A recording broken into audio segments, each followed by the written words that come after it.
Olá, irmãos e irmãs. Essa é a quinta lição do primeiro módulo. Neste primeiro módulo, nós teremos 6 lições. Então, esta é a penúltima lição do primeiro módulo.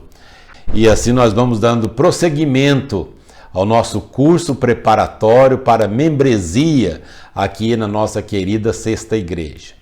Nesta quinta aula, a penúltima do primeiro módulo, eu quero falar sobre o pecado. Vocês se lembram que na aula passada nós falamos sobre a criação. Hoje vamos falar sobre o pecado ou a queda. E a última aula deste primeiro módulo será sobre a salvação. Então, vamos à nossa quinta aula de hoje, né? O ser humano, criação, pecado e salvação. Falamos sobre a criação do ser humano na aula passada, vamos falar sobre o pecado nesta aula e salvação na aula ou na lição número 6, que vai finalizar o primeiro módulo. O que é pecado? Nosso breve catecismo define pecado como sendo qualquer falta de conformidade com a lei de Deus ou qualquer transgressão desta lei. Ou seja, o pecado é raro alvo, né? Pecado é uma falta de conformidade com as coisas de Deus. Literalmente é isso mesmo, é raro alvo. E isso aconteceu na nossa história. Vamos ler aqui a nossa história, quando isso aconteceu. Gênesis capítulo 3, do versículo 1 até o versículo 13. Acompanhe a leitura do texto bíblico.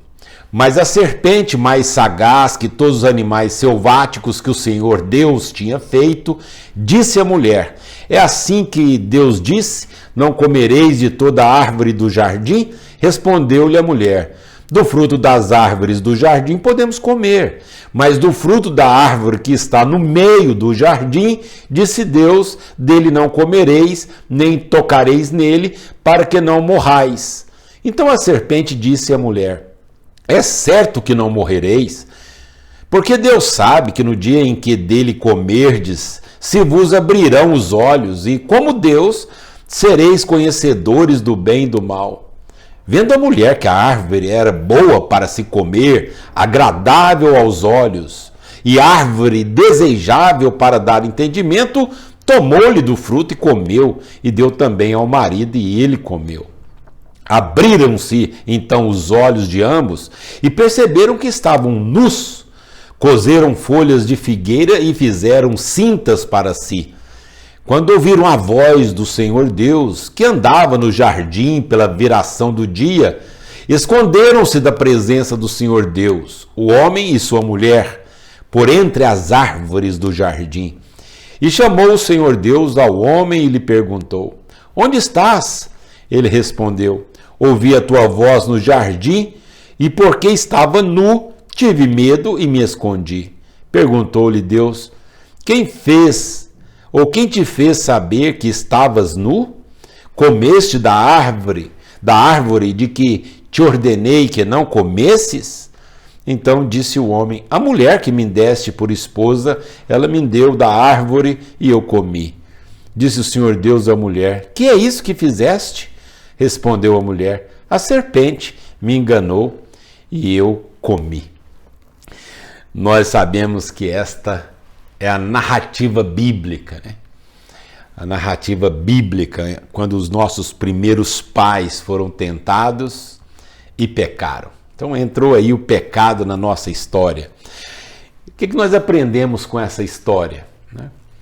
Com esses símbolos também que aparecem no relato bíblico, né? O enganador, né? A serpente, como diz lá em Apocalipse vai falar, né? Sobre Satanás, que é essa antiga serpente, né? Que engana, seduz, engana. Então, o que nós aprendemos com esse relato bíblico e que nós precisamos saber como doutrina importantíssima no nosso preparo para professarmos a fé cristã em uma comunidade de fé, de confissão reformada como é a Igreja Presbiteriana? Primeira coisa, que o ser humano é responsável. Ele é responsável por suas ações. Romanos capítulo 5, versículo 12, o apóstolo Paulo escrevendo disse: portanto, assim como por um só homem entrou o pecado no mundo, e pelo pecado a morte, assim também a morte passou a todos os homens, porque todos pecaram. Então veja só o que aconteceu, né? O ser humano, ele é responsável por suas ações. Então o ser humano foi tentado, né, e pecou, errou o alvo. E isso trouxe, nós veremos aqui as consequências. Então o homem é responsável por isso, né? Ninguém o forçou a isso. Ele foi tentado. Ser tentado todos nós somos. Agora nós não precisamos ceder às tentações, né?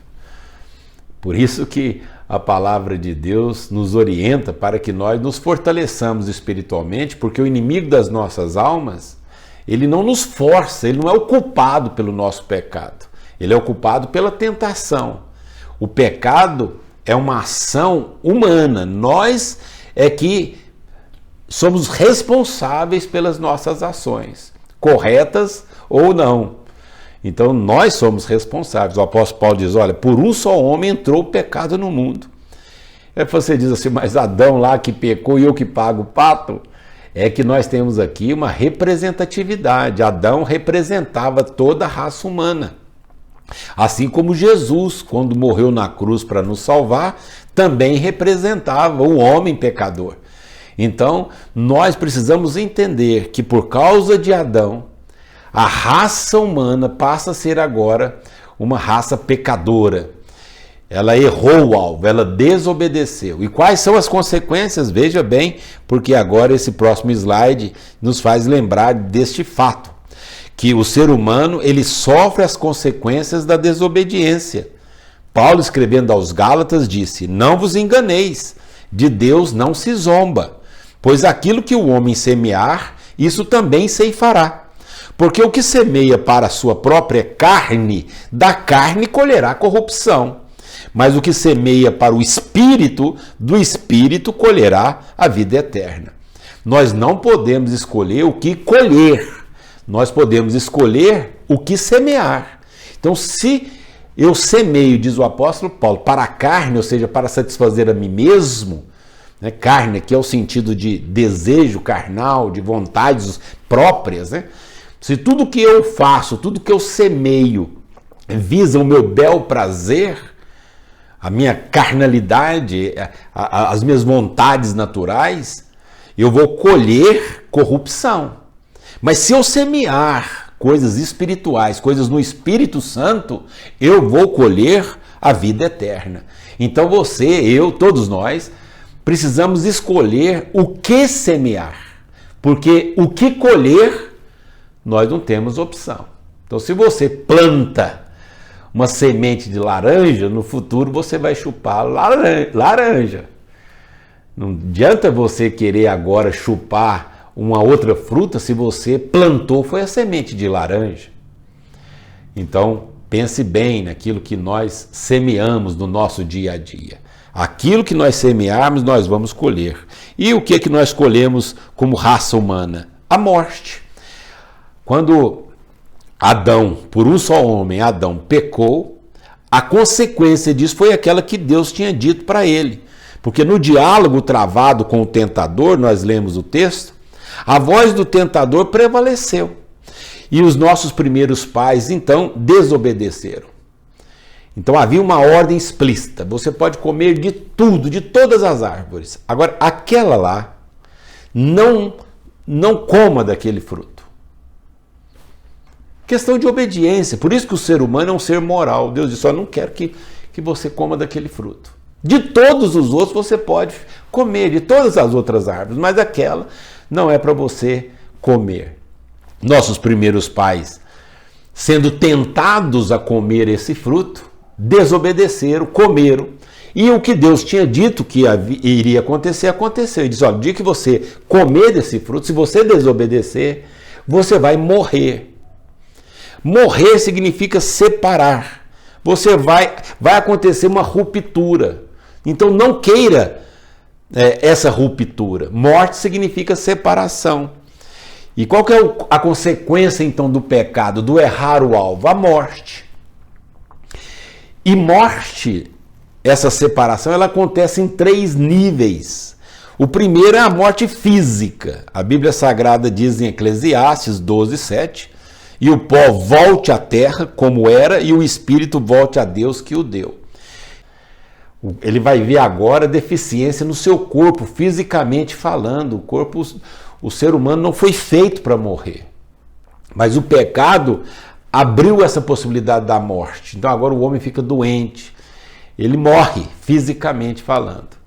E volta ao pó, porque ele foi feito do pó, ele volta ao pó, como diz a palavra de Deus em Eclesiastes. Mas além da morte física, o pecado trouxe a morte espiritual. Gênesis capítulo 3, versículo 23. O Senhor Deus, por isso, o lançou fora do jardim do Éden. Veja, separou, a fim de lavrar a terra de que fora tomado. Ou seja, agora ele é lançado fora do jardim. Fora da presença de Deus. Isso é morte espiritual. Uma pessoa que não tem relacionamento com Deus, ela está morta espiritualmente. Ela trabalha, ela anda de bicicleta, ela vai ao clube, ela vai à festa, ela vai até um culto religioso. Mas se ela não tem Jesus Cristo como seu único e suficiente Salvador, espiritualmente falando, ela está morta. Então o ser humano, por causa do pecado, ele está morto. A não ser que ele receba vida, que ele ressuscite, ele continua morto. Então, por isso que é Jesus Cristo é o nosso Salvador. Porque o Senhor Jesus assumiu a nossa morte e ele ressuscitou. Agora, em Cristo Jesus, nós temos vida e vida abundante.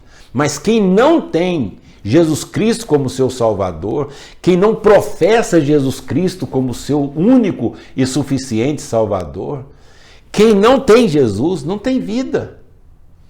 Por isso que Jesus disse, eu vim dar vida e vida em abundância. Então o pecado matou o ser humano, espiritualmente falando. E finalmente, o pecado também trouxe a morte eterna. Essa é gravíssima, né? Mais ainda, porque primeiro morre fisicamente, morre espiritualmente, separa de Deus e agora morre eternamente. Então, essa morte eterna significa separação eterna de Deus. Mateus 25:46. E irão estes para o castigo eterno, disse Jesus. Que as pessoas que morrem separadas de Deus espiritualmente, elas vão ficar separadas de Deus eternamente. Você entende então por que a gente fica querendo falar de Jesus para as outras pessoas? Você entende por que nós insistimos em você professar a sua fé, ter um relacionamento com Deus? Porque é uma questão de eternidade. Nós queremos viver aqui com Cristo e morrer com Cristo. Porque com Cristo, vivendo ou morrendo, nós somos dele. Quer vivamos ou morramos, somos do Senhor. E morrer para quem está em Cristo Jesus, a morte é um ganho. Porque nós partiremos e estaremos para sempre com o Senhor.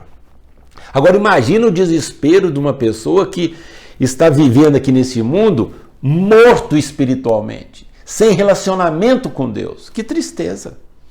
Vai experimentar depois a morte eterna. Já experimenta a morte espiritual, vai experimentar a morte física e vai experimentar a morte espiritual, digo, a morte eterna, eternamente longe de Deus. Bom, vamos terminar a nossa lição de hoje, a penúltima do primeiro módulo, falando sobre esperança. Veja só Romanos capítulo 7, versículo 24 e 25. Desventurado homem que sou, quem me livrará do corpo dessa morte? Graças a Deus por Jesus Cristo, nosso Senhor. Romanos capítulo 7, versículo 24 e 25. Então, vamos terminar essa videoaula de uma forma otimista. É verdade que o pecado nos separa de Deus. É verdade que o pecado trouxe morte. Morte física, morte espiritual e morte eterna. Isso é verdade. Mas em Cristo Jesus nós temos vida e vida em abundância. Na última lição, então, falaremos sobre isso, sobre a salvação de Jesus Cristo. Tchau, fique com Deus.